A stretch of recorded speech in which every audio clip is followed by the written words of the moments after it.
global citizen. Someone who self-identifies not as a member of a nation or a tribe, but as a member of the human race, prepared to act on that belief to tackle our world's greatest challenges. We live in an age of globalization. Thanks to developments in transport, technology, and communication over the last century, our world is more connected than ever before. And this unprecedented exposure to different countries and cultures isn't just changing the way the world works, it's also changing our sense of identity. With an increased awareness of the world around us, more and more people are identifying as a global citizen, with a commitment to solving global challenges as part of an international community. But what does it mean to be a global citizen? One of the issues that demonstrates global citizenship in action is climate change. Fueled by worldwide consumption of fossil fuels, climate change is a problem that can only be solved with a global effort.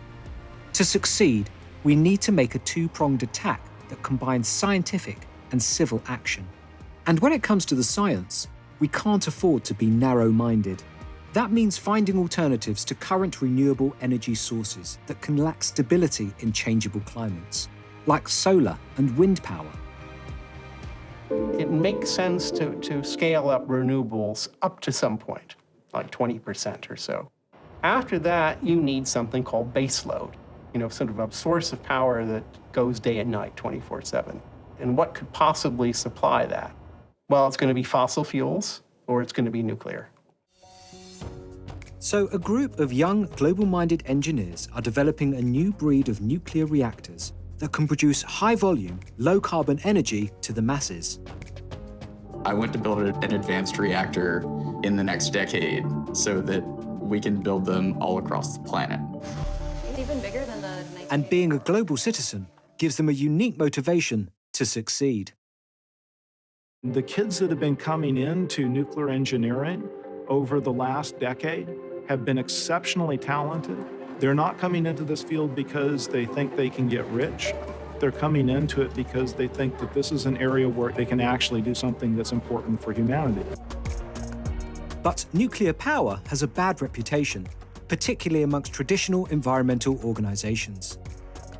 So these young engineers are being supported by a community of global climate activists like Jana and Rowley. They've written a forward-thinking book that aims to change the negative perception of nuclear power. It's pro-nuclear, pro-renewables, pro-efficiency, pro-evidence-based solutions for climate change. Jana and Rowley travel to different climate events around the world to hand out their books and encourage other dedicated activists to embrace the possibility of a nuclear future. And they've been joined by another global citizen who is helping raise awareness in his own unique and passionate way. I wasn't really able to meet a lot of people who agreed with me that nuclear needed to be a big part of the solution until I met Rowley and Jana. These guys get it.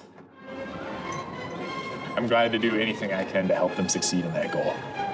Listen, friends, to what I'm saying. We must stop playing with all our futures. This is the moment.